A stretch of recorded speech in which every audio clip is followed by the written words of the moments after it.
Sa isang liblib na baryo sa gilid ng kabundukan, nakatira ang binatang sabungerong si Jomar. Sa umaga, kasama siya ng ibang lalaki sa palengke, nagbubuhat ng sako ng bigas, gulay, anumang pagkakakitaan. Sa hapon naman ay tumatakbo siya sa sabungan.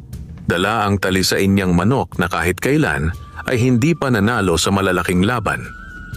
Lumaki si Jomar sa kahirapan. Maaga siyang naulila sa ama at naiwan sa kanya ang responsibilidad sa ina niyang si Aling Rosa at sa bunso niyang kapatid na si Liza.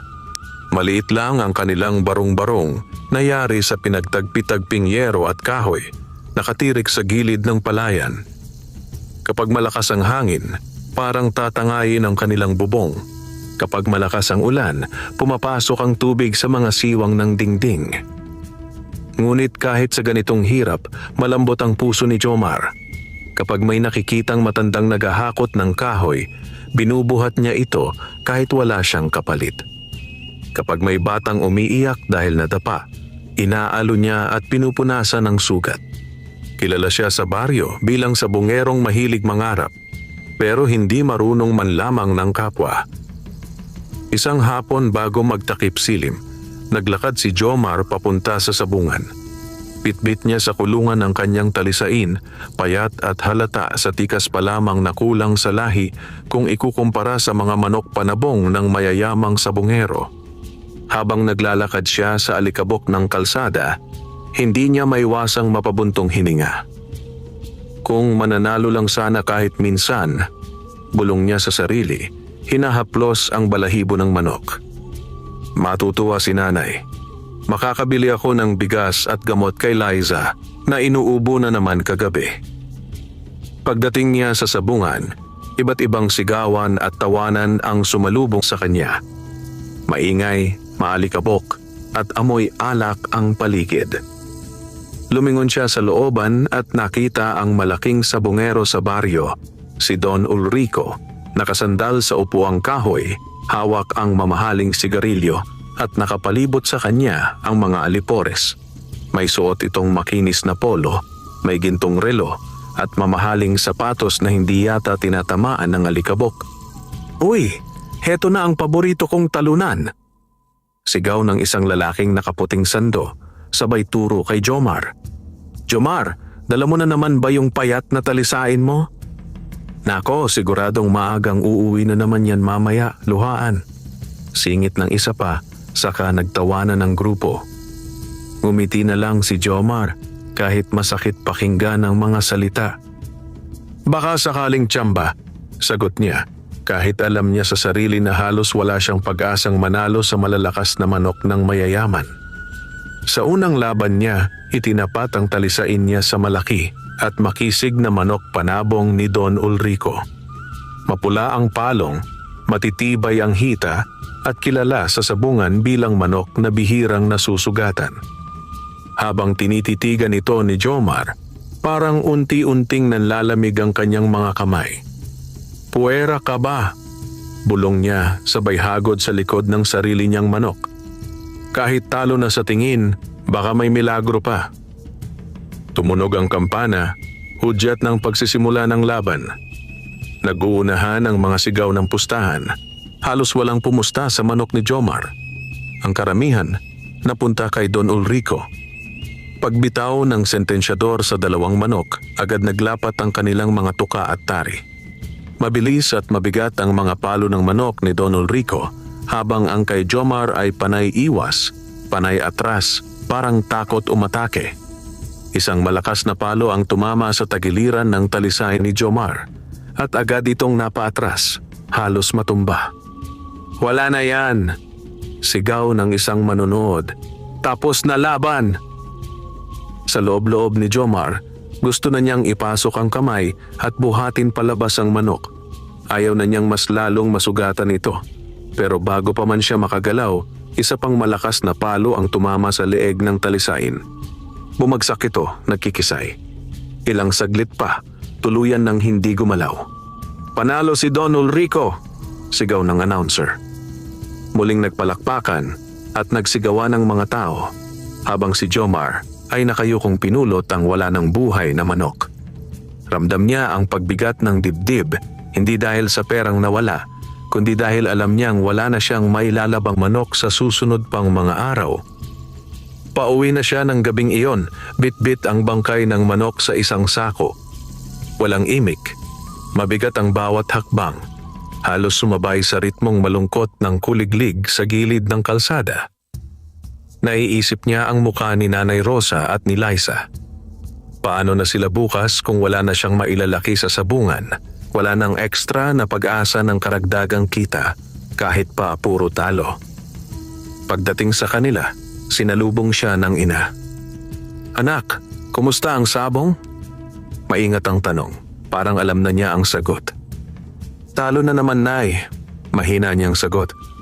"Patay pa ang manok." Napatingin si Aling Rosa sa sako at napabuntong hininga. "Jomar, baka dapat mag-isip ka ng ibang pagkakakitaan. Hindi pwedeng sabong na lang ang inaasahan mo." "Alam ko, Nay," sagot niya nakatingin sa sahig. "Pero hindi ko rin kayang basta na lang sumuko. Yan lang ang alam kong lakas ko. Balang araw, mananalo rin tayo." Sa gabi, habang mahimbing nang natutulog si Liza, nag-iisa si Jomar sa tapat ng kanilang bahay. Nakaupo siya sa bangkito, nakatingala sa langit na puno ng bituin. Sa malayo, tanaw niya ang madilim na hugis ng kabundukan, parang nakabantay na higanting nakahiga. May naalala siyang kwento ng matatanda sa baryo. May tikbalang daw na naninirahan sa kabundukan, tagapagbantay ng gubat at ng mga ligaw na nilalang. Ang sabi ng matatanda, minsan nagbibigay ito ng swerte sa mga taong tapat ang puso at marunong rumespeto sa kalikasan. Minsan din daw nagpapakita ito sa mga naliligaw at nalulunod sa problema. Napangiti si Jomar ng mapait. "Kung totoo ka man, tikbalang," bulong niya sa hangin. "Sana minsan, ako naman ang tulungan mo." Hindi niya alam, sa kalaliman ng gabi sa gilid ng gubat, may mataas na nilalang na nakaupo sa sangang pinakamataas ng isang punong matandang nara, tahimik na nakatingin sa baryo. Nakatingin ito kay Jomar, at sa mga mata ng tikbalang na iyon, may kakaibang interes sa binatang sabungerong puno ng sugat sa palad, ngunit nananatiling mabait ang puso. Kinabukasan, maaga pa lang ay gising na si Jomar. Kahit pagod at halos wala ng sigla, pinilit pa rin niyang bumangon. Kailangan niyang maghanap ng trabaho para may maipambili ng bigas at gamot. Sa palengke, nakisuyo siya sa tinderang si Aling Syuning na kung maaari ay siya na lang ang magbuhat ng mga paninda nitong gulay kapalit ng ilang baryang pambili ng pagkain.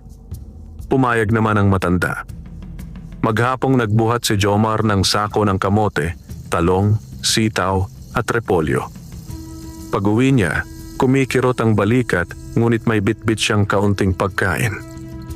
Sa hapag, tahimik silang kumain ng nilagang kamote at kaunting tuyo. Habang kumakain, biglang umubo ng malalim si Liza, sunod-sunod at parang hirap na hirap huminga. "Liza," nag-aalalang sambit ni Nanay Rosa, "matagal-tagal na iyang ubo mo. Dapat mapacheck up ka na sa health center, pero wala pa tayong perang pamasahe, pati pambili ng gamot." Napakuyom ang kamao ni Jomar sa ilalim ng mesa. Ramdam niya ang hiya at galit sa sarili. Kung nanalo lang sana siya kahit minsan sa sabong, hindi sana sila ganito kaipit. "Nay," sabi niya matapos lunukin ang huling subo. "Aakyat ako mamayang hapon papunta sa kabilang baryo. Baka may kakilala akong pwedeng mautangan. Kahit baon sa hiya, susubukan ko." Pagsapit ng hapon, naglakad si Jomar papuntang kabilang baryo na nasa likod ng kabundukan. Kinailangan niyang dumaan sa masukal na daan sa gilid ng gubat, lugar na kadalasan ay iniiwasan ng mga taga-baryo kapag dapit hapon na. Sabi ng mga matatanda, dito raw madalas tumambay ang tikbalang. Habang papalubog ang araw, unti-unting nangingitim ang paligid. Ang mga aninong dulot ng matataas na puno ay nagmimistulang mahahabang daliri na sumusunod sa bawat hakbang ni Jomar. Sumisipol siya ng mahinhin, pinipilit takpan ng kaba sa dibdib. Biglang umihip ang malamig na hangin. Nagtayuan ang balahibo niya sa braso. Pakiramdam niya may mga matang nakamasid sa kanya. Pasensya na ho, mahina niyang bulong sa hangin. Dadaan lang po ako. Kailangan ko lang maghanap ng tulong para sa pamilya ko. Wala akong masamang intensyon dito. Habang naglalakad, napansin niyang paulit-ulit siyang napapadaan sa parehong baluktot na puno ng santol na may malaking hukay sa ugat. Parang umiikot lang siya sa iisang lugar. Hindi pwedeng dito na lang ako paikot-ikot, bulong niya, nagsisimula ng kabahan. Hindi naman ako ganito kalala manligaw. Sa susunod na hakbang, napansin niyang biglang tumahimik ang paligid. Wala na ang huni ng ibon, wala na ang ingay ng kuliglig. Tanging tibok na lang ng puso niya ang buo niyang naririnig. Sa di kalayuan, may naaninag siyang mataas na nilalang sa pagitan ng mga puno. May katawan itong parang tao ngunit napakataas. Mahahaba ang braso at binti, at ang ulo ay parang sa kabayo. Ang mga mata nito ay kumikislap sa dilim, at ang buhok ay mahabang parang usok na sumasabay sa hangin. Tikbalang. Nanlamig si Jomar. Gusto niyang tumakbo pero parang napako ang kanyang mga paa sa lupa. Hindi makagalaw, hindi makasigaw. Lumapit ng dahan-dahan ang nilalang. Bawat yapak nito ay parang kaluskos ng tuyong dahon sa lupa, ngunit ramdam ni Jomar ang pagyanig sa dibdib niya. Nang mas lumapit pa, malinaw na niyang nakita ang matipunong katawan nito, ang balahibong kayumanggi at ang mga matang matatalim, ngunit hindi kaagad nakakatakot kung pagmamasdan ng mabuti. Mabuti at nakilala mo ako. Malalim ngunit malinaw na tinig ang umaling awngaw sa isip niya. Hindi gumagalaw ang bibig ng tikbalang, pero direktang pumapasok ang boses sa kanyang kamalayan. Ako nga ang tikbalang ng gulod na ito. Huminga ng malalim si Jomar at pinilit mangusap kahit nanginginig ang tuhod. Pasensya na ho. Hindi ako nandito para mangistorbo. Dadaan lang ho sana ako. Kailangan ko lang makakuha ng tulong para sa pamilya ko. May sakit po ang kapatid ko. Tahimik na tinitigan siya ng tikbalang mula ulo hanggang paa. Parang sinusukat ang buong pagkatao niya. Marami na akong napadaan dito, tugon ng tikbalang. May ibang nagmumura, may ibang nagtatapon ng basura sa gubat, may ibang pumutol ng puno ng walang paalam. Tanging ikaw lang ang nakita kong marunong humingi ng permiso at rumespeto sa lugar ko. Hindi kaagad nakasagot si Jomar. Nakatungo siyang muli. Wala ho akong intensyong manakit ng kalikasan. Kahit mahirap kami, alam ko pong may nagmamay-ari ng gubat na ito at hindi kami iyon. Mahal mo ba ang pamilya mo? Tanong ng tikbalang. Oo po. Mabilis na sagot ni Jomar. Kahit ano, gagawin ko para sa kanila basta huwag lang makapanakit ng ibang tao. Sandaling natahimik ang tikbalang, saka ito bahagyang ngumiti. Sa kabila ng kakaiba nitong anyo, may kung anong kabutihan sa kislap ng mga mata. Marami na akong taong nakita sa mundong ito, wika nito. Pero bihira na ang tulad mo, tapat ang puso, kahit marunong sumugal sa sabungan. Napahiya si Jomar.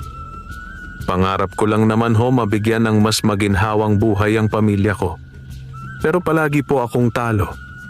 Wala na akong manok panabong, wala na akong puhunan, wala na rin halos pag-asa.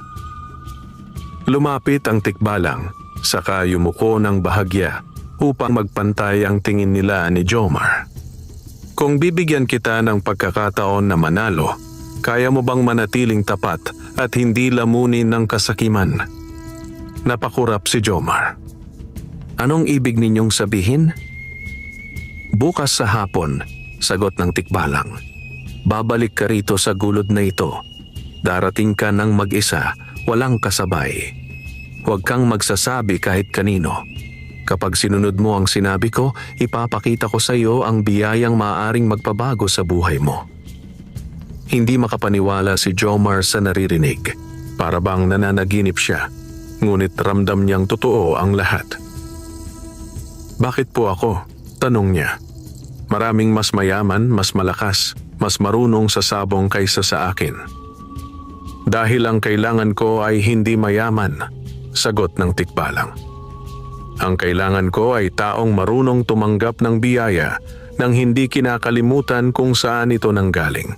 At nakikita ko iyon sa iyo, Jomar." Muling umihip ang hangin.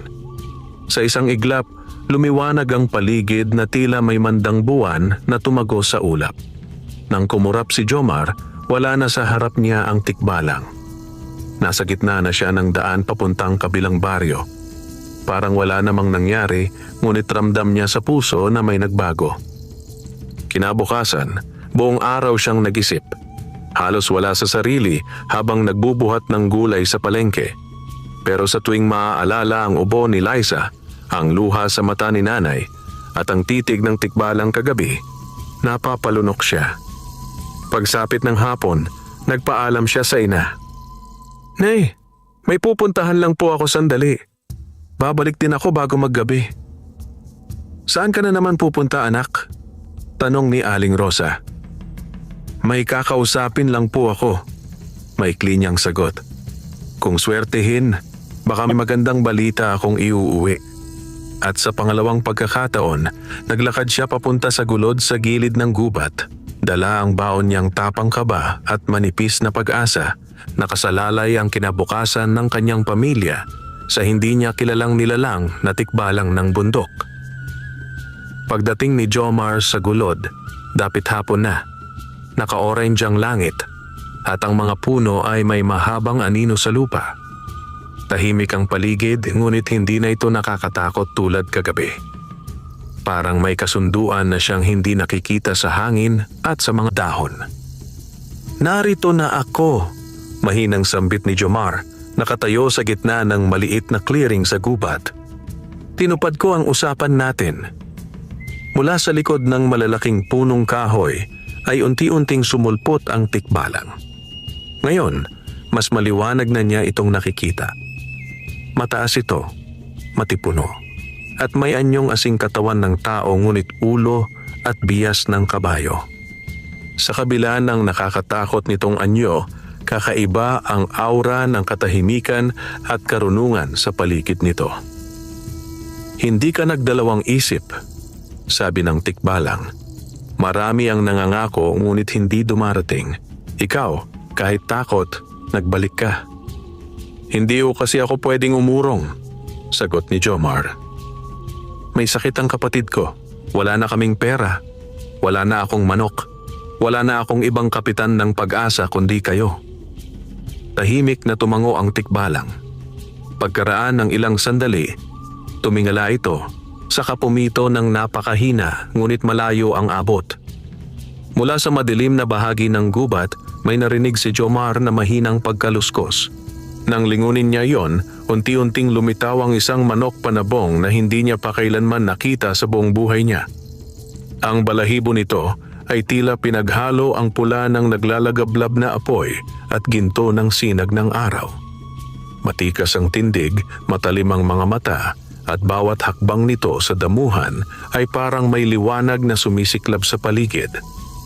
Sa bawat pag-aspas ng pakpak, naglalaro ang anino ng liwanag at dilim sa lupa. "Siya ang alaga ko," mahinang wika ng tikbalang. "Sa mga nagdaang panahon, pinabantayan ko siya sa gubat. Hindi basta-basta karaniwang manok panabong. Sa dugo niya, may dalang lakas na hindi kayang tumbasan ng kahit anong lahi ng manok sa sabungan ninyo." Napalunok si Jomar. Hindi niya maidikit ang kamay sa manok. Tila natatakot siyang baka biglang maglaho ito kapag nagkamali siya ng galaw. Mahiyain siya sa mga taong puno ng kasakiman, paliwanag ng tikbalang. "Pero sa iyo, kakaiba ang naramdaman niya. Narinig ko kagabi ang pagbulong mo sa hangin. Humihingi ka ng tulong, hindi para yumaman ng sobra, kung hindi para mailigtas sa sakit ang kapatid mo at mabigyan ng ginhawa ang pamilya mo. Alam niyang hindi mo siya gagamitin para manlamang ng iba? Gagamitin ko siya para manalo sa sabungan? Tanong ni Jomar, halos hindi makapaniwala sa sariling sinasabi. Gagamitin mo siya para magkaroon ka ng pagkakataong bumangon. Sagot ng tikbalang. Ngunit may kondisyon. Umangat ang tingin ni Jomar. Ano ho ang mga kondisyon? Isa-isang ibinilang ng tikbalang. Una, hindi mo siya isasabong kung ang layunin mo ay magpayaman lamang ng walang tigil habang pinababayaan mo ang pamilya mo. Pangalawa, hindi ka lalaban kung alam mong may dayaan, lalo na kung may halong droga ang mga manok o pinipilit kang pumusta sa hindi tama. Pangatlo, kung dumating ang araw na ang manok na ito ay nagligtas na sa inyo sa kagipitan, magtuturo ka ng kabutihan sa iba at hindi ka magiging tulad ng mayayamang sabungero na minamaliit ka ngayon. Tahimik na nakinig si Jomar. Bawat salita ay parang nakaukit sa puso. Kung kaya ko ho, tatanggapin ko. Kung ito ang paraan para sa ikabubuti ng pamilya ko, handa akong sumunod. Lumapit ang tikbalang sa manok, saka hinaplos ang likod nito. Simula ngayon, ikaw na ang kasama niya sa sabungan.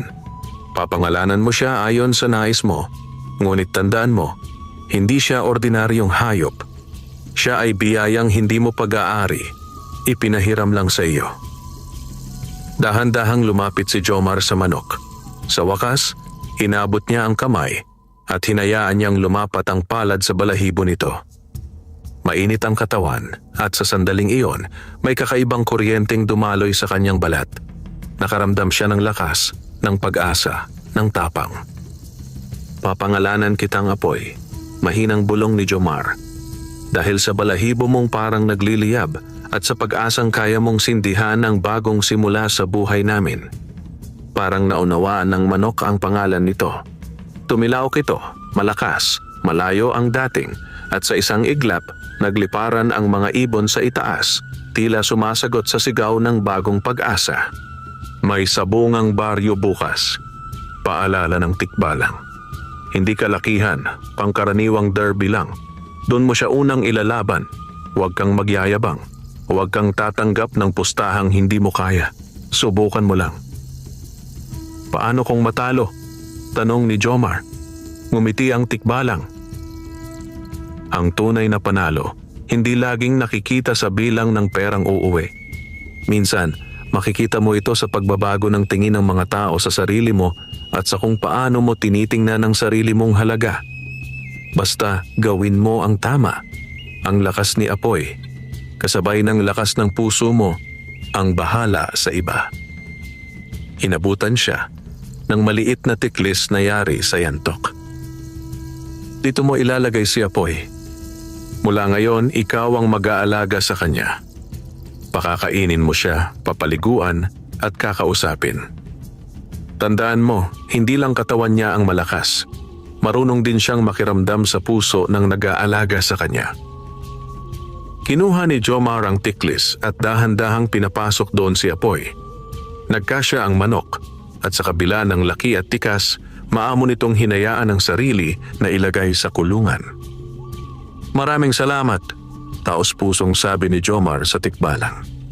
Hindi ko alam kung paano ko mababayaran ang tiwalang binigay ninyo sa akin. Huwag mo akong bayaran, sagot ng tikbalang, sabay lingon sa malalayong ilaw ng baryo sa ibaba. Bayaran mo na lang sa pamamagitan ng kabutihang ipapasa mo sa ibabalang araw at huwag mong kalimutang minsan, ang swerte ay hindi nakikita sa pusta, kundi sa pagkakataong inaabot sa taong marunong maghintay at magtiwala. Sa pag-uwi ni Jomar ng gabing iyon, iba na ang bigat ng tiklis na kanyang pasan. Hindi na ito tulad ng dati na bitbit niya ang takot na muling matalo. Sa gabing iyon, dala niya ang liwanag ng pagkakataon kasama ang mahiwagang manok panabong na si Apoy at ang lihim na pangakong ibinulong ng tikbalang sa hangin ng gubat. Kinabukasan, nagising si Jomar ng mas maaga kaysa dati. Sa unang pagkakataon matapos ang maraming taon, hindi siya gumising dahil sa problema, kundi dahil sa pananabik.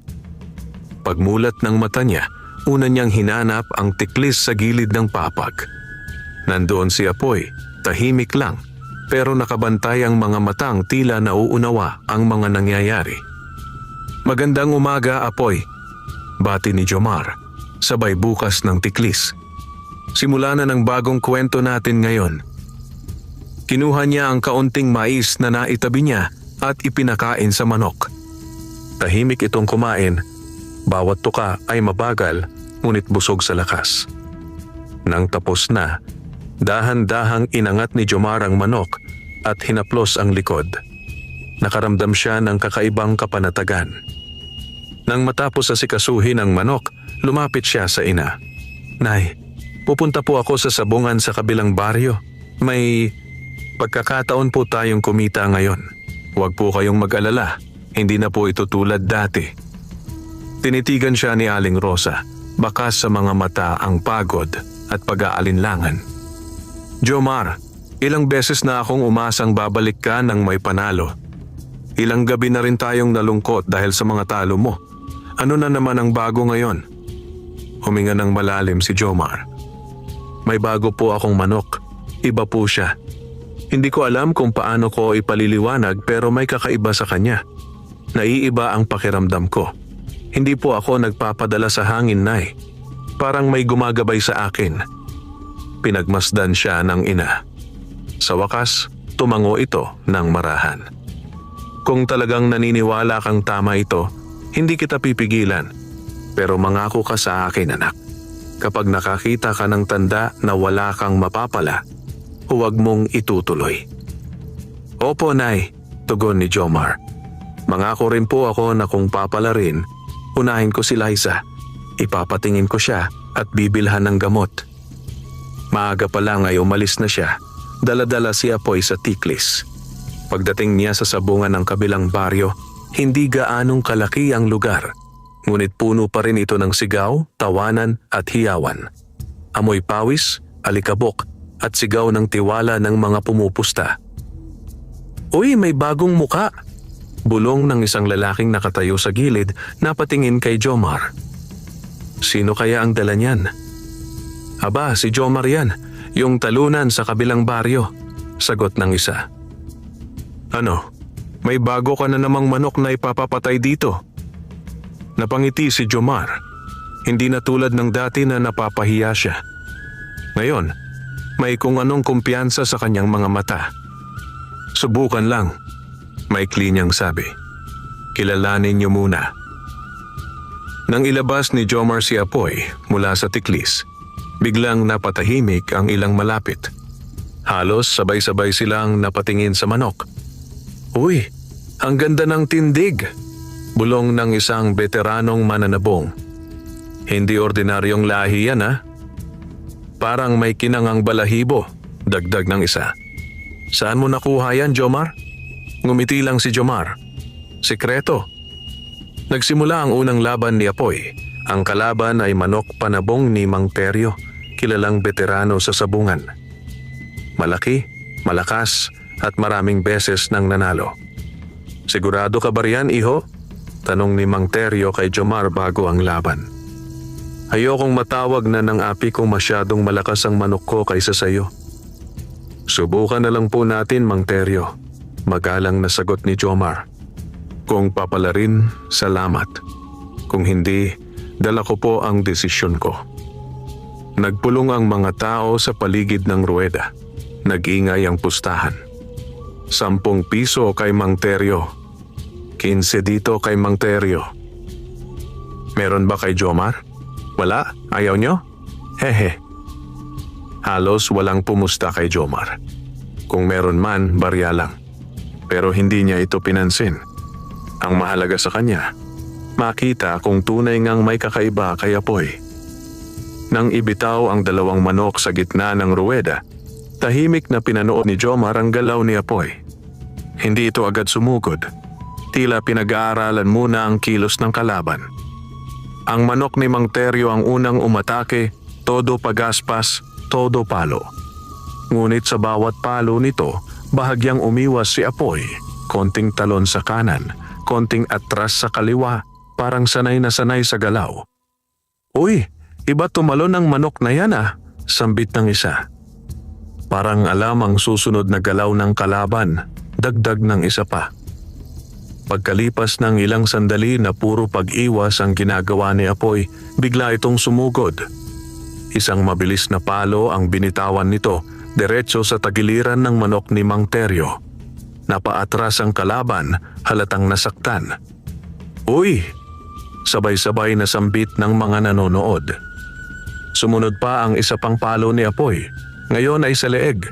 Napatumba ang manok ni Mang Teryo. Nagkikisay ito sa lupa bago tuluyang hindi gumalaw. "Panalo ang manok ni Jomar," sigaw ng announcer. Saglit na natahimik ang sabungan. Parang hindi agad nakapaniwala ang mga tao sa nasaksihan. Ilang sandali pa, may narinig si Jomar na mababang bulungan. "Hindi maaaring tsamba lang yon. Ang bilis ng mata ng manok, ibang klase yan." Lumapit si Mang Teryo kay Jomar, sabay ngiti. "Hindi na ako magmamalaki pa, iho. Magaling ang manok mo, halagaan mo yan." "Salamat po," tugon ni Jomar, sabay yuko bilang paggalang. Sa sumunod na laban, iba na ang tono ng pustahan. May ilan nang pumusta kay Jomar kahit kaunti. Lumalakas ang bulong-bulungan tungkol sa mahiwagang manok niyang tila hindi tinatablan ng takot. Dalawa pang laban ang sinabak ni na Jomar at Apoy. Sa bawat laban, ipinamalas ni Apoy ang bilis, talino at tikas. Hindi ito nanlalamang ng sobra. Kapag alam niyang talo na ang kalaban, tila humihinto na ito at tumitingin kay Jomar. Wari bang nagtatanong kung tama na? "Parang naiintindihan ka ng manok mo," puna ng isang manonood. Napangiti si Jomar. Marunong lang sigurong makaramdam. Sa pagtatapos ng araw, umuwi siya na may dalang pera. Hindi man napakalaki, sapat na ito para makabili ng isang sako ng bigas, ilang librong gulay at gamot ni Liza. Pag-uwi niya, halos maiyak si Aling Rosa. "Jomar, saan mo nakuha ang ganitong halaga? Huwag mong sabihing nangutang ka na naman." Umiling si Jomar, sabay abot sa ina ng reseta at gamot na nabili niya. "Panalo po si Apoy, Nay. Apoy ang pangalan ng manok.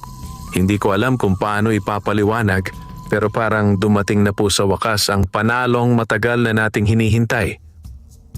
Lumapit si Liza kahit may ubo pa at tinignan ang manok sa tiklis. "Ang ganda niya, kuya. Parang may apoy ang balahibo." "Kapangalan mo nga ang napili ko," biro ni Jomar, sabay tawa.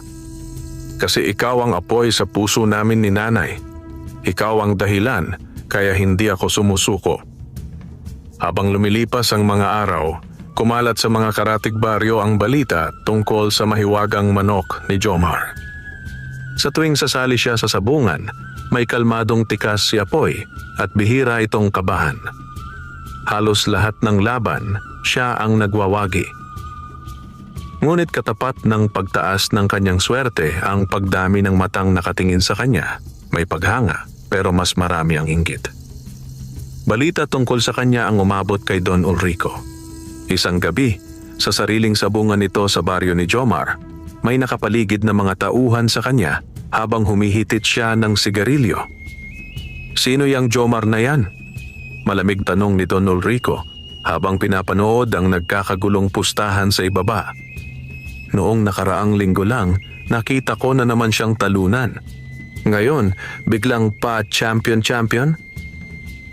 "Sir, sabi po, may dala daw siyang manok na parang hindi napapagod," sagot ng isa sa mga tauhan. Ang sabi pa ng iba, parang may dalang swerte na kakaiba. Napakunot ang noo ni Don Ulrico. "Walang manok na kayang tumalo sa mga lahi ko. Ako ang hari ng sabungan dito. Kung totoo man ang manok na yan, gusto kong makita. At kung talagang magaling, dapat nasa kamay ko yan, hindi sa isang hamak na tulad niya."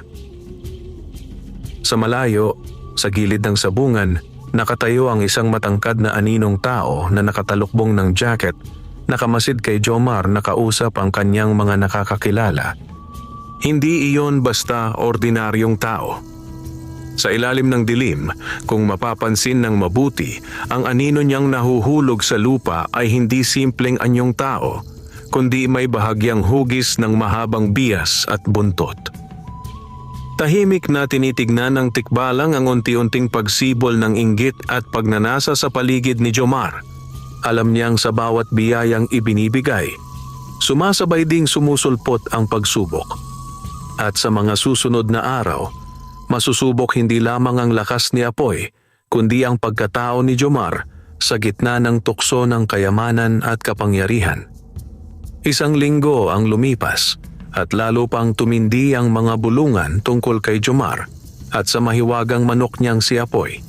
Sa mga tindahan, sa palengke, sa tabing ilog, iisa ang napag-uusapan. Ang bagong sabungerong umangat mula sa pagiging talunan tungo sa pagiging kinatatakutan ng mga veteranong mananabong. Sa gitna ng lahat ng ito, nag-anunsyo si Don Ulrico ng isang malaking derby sa mismong sabungan niya. Fiesta sa baryo at ang pangunahing atraksyon ay ang paligsahan ng mga pinakamalalakas na manok panabong sa buong paligid. Malalaking pustahan, malalaking premyo at mas malalaki pang panganib. Isang gabi, habang naghihiwa si Jomar ng gulay sa kusina, dumating ang kapitbahay nilang si Mang Ben. "Jomar," sabi ni Mang Ben, "nabalitaan mo na ba? May malaking derby daw si Don Ulrico sa susunod na linggo. Ang unang lumabas sa bibig ng mga tao, dapat sumali ka raw. Para sa akin, tama sila. Panahon mo na para ipakita sa lahat na hindi ka na yung dating talunan." Napatingin si Jomar sa tiklis kung saan nakapahinga si Apoy. "Malaki po ang derby na yon, Mang Ben. Malalaki rin ang pustahan. Pero alam nyo naman siguro, hindi ako mahilig sumugal ng malaki." Ngumiti ng mapait si Mang Ben. May pagkakataon sa buhay ng tao na kailangan niyang sumugal, hindi dahil sa kasiyahan ng laro, kundi dahil sa laki ng pwedeng mabago sa buhay niya. Kung panalo ka roon, hindi lang pamilya mo ang matutulungan mo. Maraming pinto ang bubukas para sa iyo. Sa gabing iyon, hindi mapakali si Jomar. Nakaupo siya sa tapat ng bahay, hawak ang tiklis, pinakikinggan ang mahinang paggalaw ni Apoy sa loob. Tumingala siya sa kabundukan na parang isang lumang kaibigang nakamasid. "Tikbalang," mahina niyang sambit. "Hindi ko alam kung tama na bang sumali ako sa malaking derby. Baka nilalaro ko na ang kapalaran namin ng sobra. Baka kung matalo kami roon, bagsak kaming muli." Parang tugon sa kanyang pag-aalinlangan, may malamig na hanging dumampi sa kanyang mukha. Sa gilid ng dilim, may naaninag siyang liwanag sa pagitan ng mga puno. Alam niyang hindi ito ordinaryong ilaw.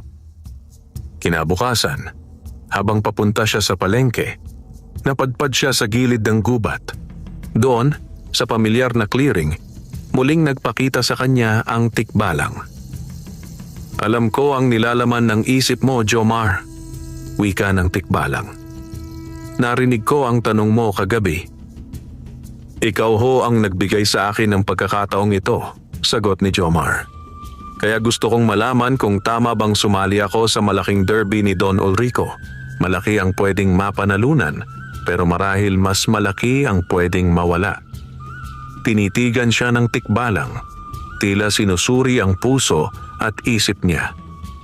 "Hanggat hindi mo nakakalimutan ang mga kondisyong sinabi ko sa iyo, hindi sa laki ng pustahan susukat ang halaga ng iyong desisyon.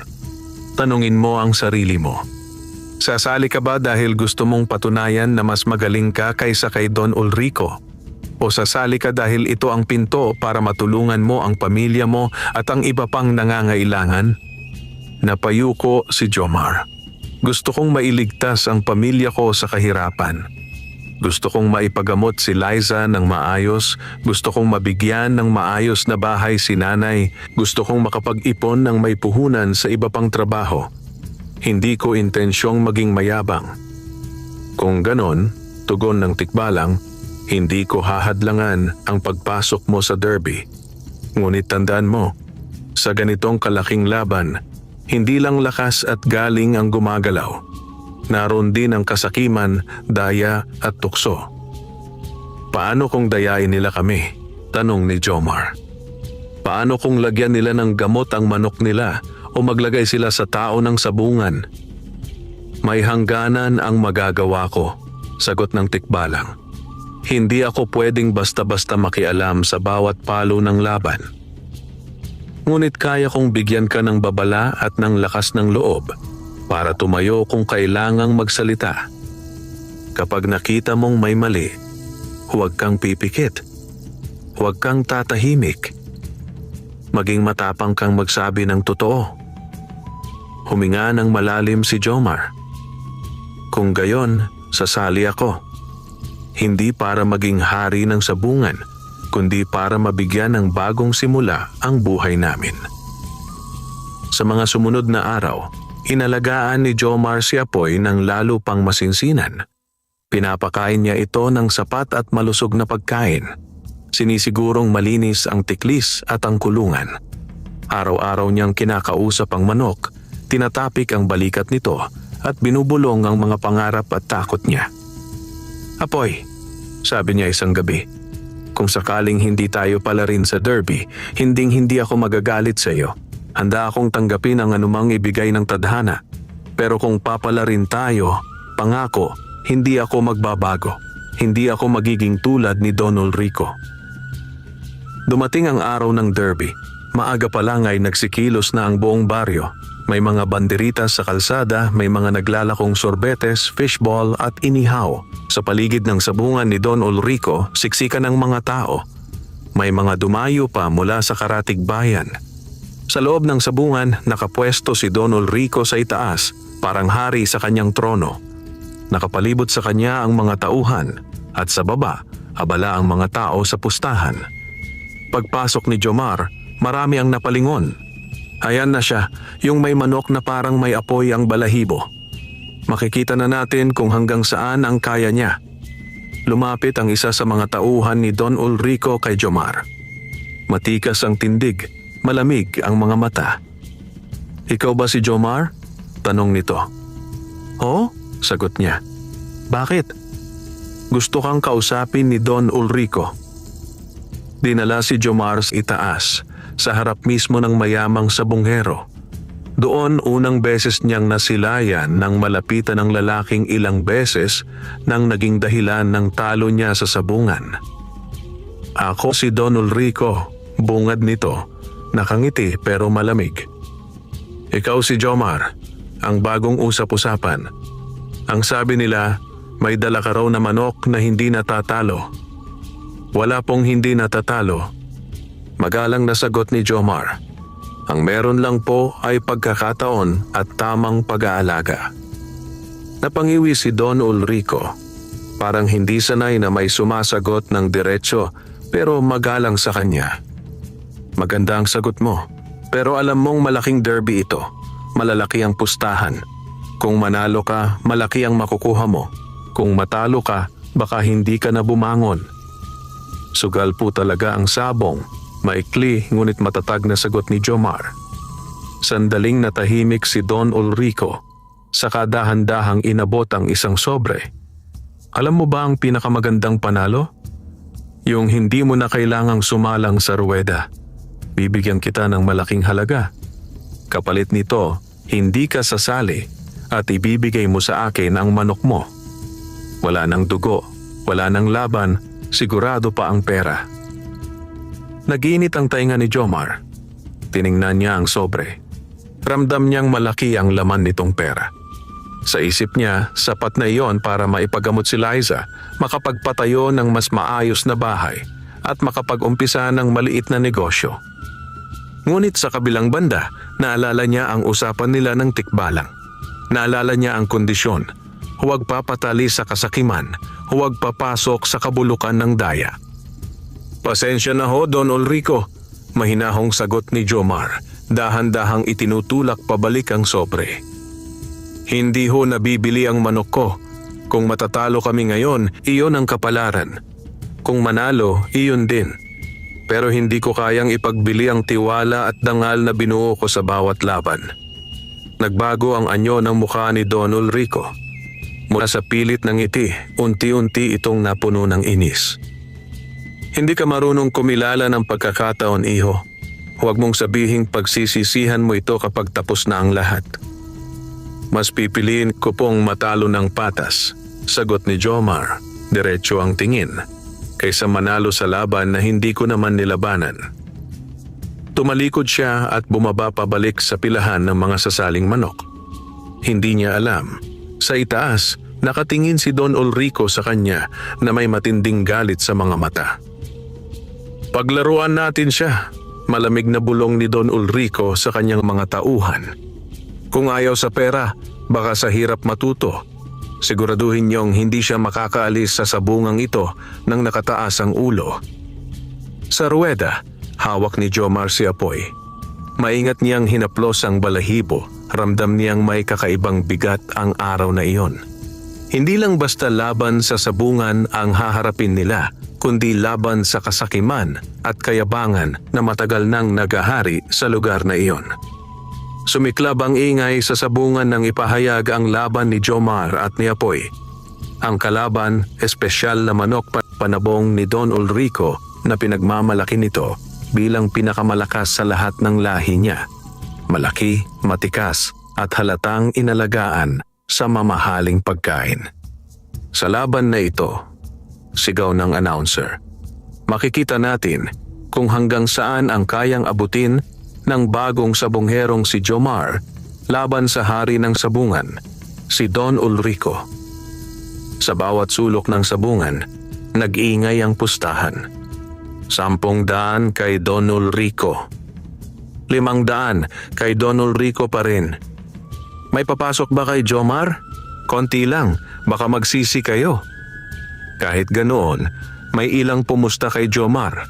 Mga taong nakakakilala sa kanya mula pagkabata. Hindi dahil sigurado silang mananalo siya, kundi dahil naniniwala sila sa kanya bilang tao. Habang pinapasok sa ruweda si Apoy, marahang bumulong si Jomar. Apoy, hindi kita tinuring na instrumento lang. Kasama kita sa pangarap ko. Kung kaya natin, lalaban tayo ng patas. Kung hindi, tatanggapin natin ang kapalaran. Sa isang iglap, nagkaharap ang dalawang manok. Ang manok ni Don Ulrico, agresibo ang tindig, tila sabik madugo ang laban. Si Apoy naman kalmado, pero matalim ang tingin, parang nababasa ang bawat galaw ng kalaban. Sa gilid, napansin ni Jomar na may kakaibang paglalagay ang handler ni Don Ulrico ng gamot sa tuka ng manok nito. Mabilis lang ang galaw, pero sapat para masilayan niya. Sandali, sigaw ni Jomar sa sentensyador. Pakiusap, tingnan ninyo ang tuka ng manok ni Don Ulrico. Parang may inilagay. Naging maingay ang mga tao. Ano na namang drama yan? Sigaw ng isang tauhan ni Don Ulrico. Natatakot ka bang ipalaban ang manok mo? Tumingin ang sentensyador kay Don Ulrico. Totoo ba yon? Imposible, malamig na sagot ni Don Ulrico. Wala kaming ganyang kalokohan dito. Makalipas ang ilang sandali ng pagtatalo, hindi na hinayaan ng mga tauhan na suriin pa ang manok ni Don Ulrico. Binaon sa ingay ng sabungan ng pagdududa ni Jomar. Sa gilid ng ruweda, ramdam ni Jomar ang bigat ng sitwasyon. Gusto niyang umatras. Gusto niyang tumanggi. Pero naalala niya ang sinabi ng tikbalang, kapag nakita mong may mali, huwag kang pipikit. Kung hihinto ako ngayon, bulong niya sa sarili, baka wala na akong makuhang laban ulit. Pero kung mananahimik ako, magpapalunok ako sa daya. Tahimik siyang tumingala sa bukas na bahagi ng sabungan kung saan tanaw ang maaliwalas na langit. Sa isang saglit, may nakitang siyang mahinang aninong dumaan sa gilid ng bubong. Matangkad, mahaba ang bias. Alam niyang naroon ang tikbalang, tahimik na nakamasid. Bumalik ang tingin ni Jomar sa ruweda. Huminga siya ng malalim. Itutuloy ko ang laban, bulong niya sa sarili. Hindi ako lalaban para sa gusto ni Don Ulrico. Lalaban ako para sa paniniwala ko. Tumunog ang kampana, hudyat ng simula ng laban.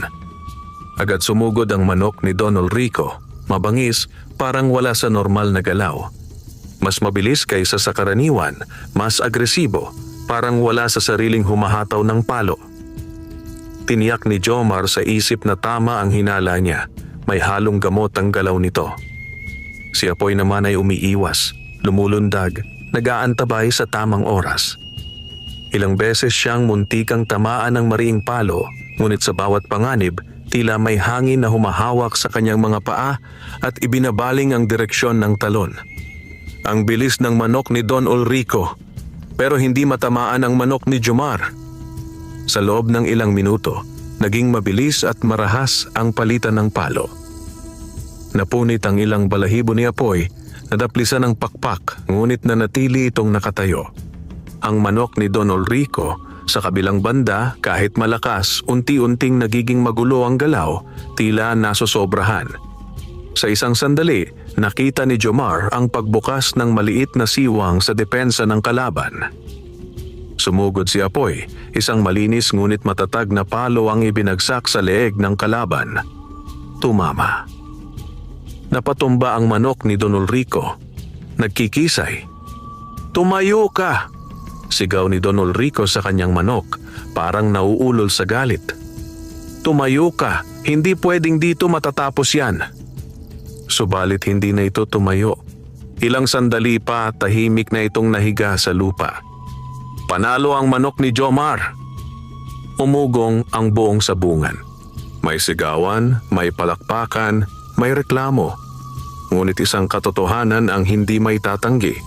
Sa harap ng lahat, natalo ni Jomar si Don Ulrico sa sariling sabungan nito. Lumapit si Jomar kay Apoy, agad itong binuhat, marahan, parang pinupulot ang isang kaibigang sugatan. Dinukot niya ang maliit na panyo niya at pinunasan ang dugo sa balahibo ni Apoy. "Salamat," mahinang bulong niya. Hindi lang sa panalo, kundi sa tapang. Habang abala ang mga tao sa sigawan, lumapit ang sentensyador sa manok ni Don Ulrico. Sinuri niya ito, saka napansin ang kakaibang amoy sa tuka at bibig. "Don Ulrico," malakas na sigaw ng sentensyador. "Ano itong nakita ko? May bakas ng ipinahid sa tuka ng manok mo. Hindi ba't ipinagbabawal natin ang ganyang uri ng daya?" Nagkagulo ang mga tao. Dinadayaan pala tayo. Kaya pala laging panalo manok niya. Naglalagay siya. Hindi nakapagsalita agad si Don Ulrico. Unang beses sa mahabang panahon na naipit siya sa harap ng mga tao. "Hindi totoo yan," sigaw niya. "Paninira lang yan." Ngunit naglabasan ang ilan pang mananabong, nagsalita, nagsiwalat ng matagal ng kinikimkim. "Matagal na naming napapansin, Don Ulrico, pero wala kaming lakas ng loob na magsalita. Ngayon nabuking na, tama na ang panloloko mo sa amin." Sa loob ng sabungan, unti-unting nagbago ang ihip ng hangin. Mula sa takot sa pangalan ni Don Ulrico, unti-unti itong napalitan ng galit at pagdududa.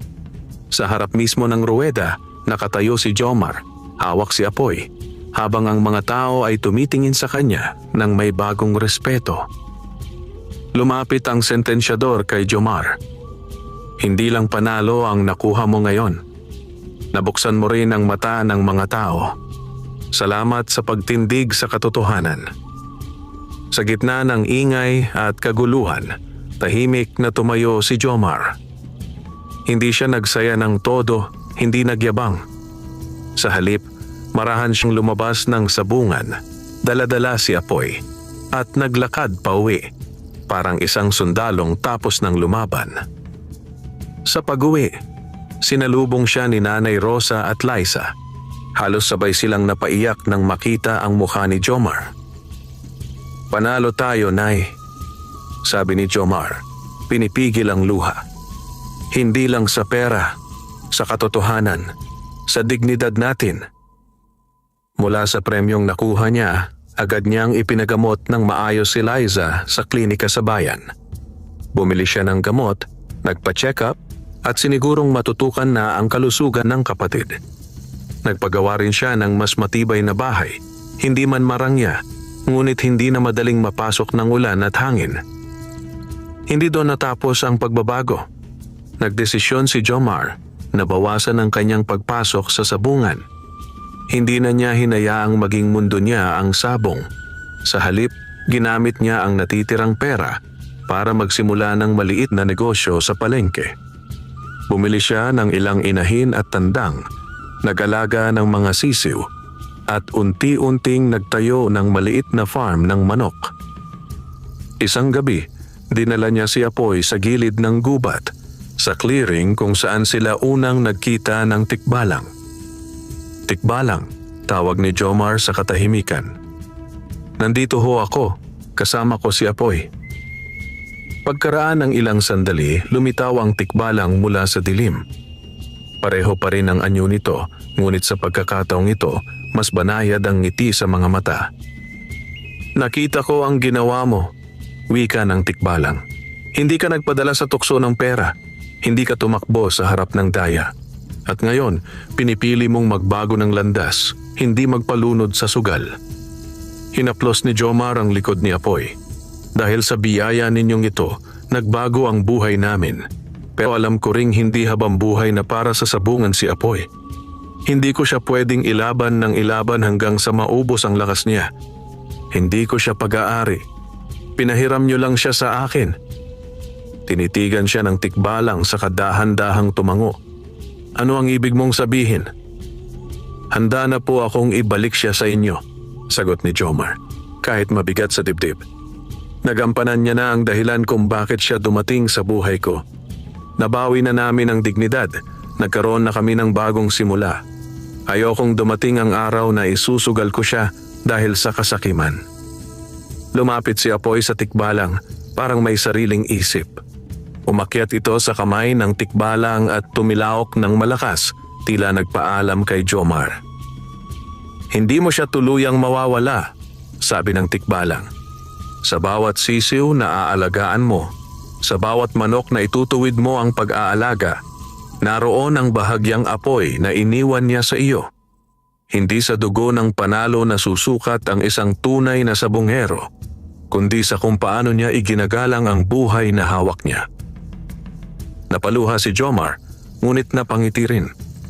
Maraming salamat sa lahat, sa tiwalang binigay ninyo, sa biyaya, sa pagkakakilala sa sariling lakas. Ngayon, Jomar, tugon ng tikbalang, ikaw na ang bahalang humubog ng kapalaran mo. Hindi ka natalunan. Hindi rin kita tatawaging hari ng sabungan. Ikaw ay isang taong pinili ang tamang landas sa gitna ng tukso. Yan ang mas mataas na titulo. Sa pagbabalik niya sa baryo, hindi na si Jomar ang talunang sabungero. Siya na ngayon ang lalaking itinuring na halimbawa ng katapatan at tapang laban sa daya. Ang perang natira mula sa panalo ay hindi niya winaldas, bagkus ay ginamit bilang pundasyon ng unti-unting pag-unlad. Nagpatayo siya ng maliit na tindahan sa tapat ng bahay, nagbenta ng itlog at manok. Kalaunan ay mga feeds at kaunting pangangailangan ng mga kapitbahay. Pinalago niya ang kaya niyang palaguin. Hindi na nakadepende sa sugal, kundi sa sipag at tiyaga. Kapag may batang dumaan at magtanong tungkol sa sabong, hindi niya agad ikinukwento ang panalo niya sa derby. Sa halip, ikinukwento niya muna ang kahalagahan ng pag-aaral, ng pagkayod ng marangal, at ng pagtayo sa tama kahit mag-isa. Sa tuwing gabi, sa katahimikan ng baryo, may mga sandaling naririnig ni Jomar ang mahinang kaluskos mula sa gilid ng gubat at tila malayong hagikgik ng kabayong tumatakbo. Sa tuwing maririnig niya ito, napapangiti siya. Alam niyang naroon pa rin ang tikbalang, nagbabantay, hindi na bilang tagapagbigay lang ng biyaya, kundi bilang tahimik na kaibigang saksi sa pagbabago ng isang sabongerong minsang laging talo, ngunit sa huli natutong manalo sa mas malalim na kahulugan ng buhay. Pakasa.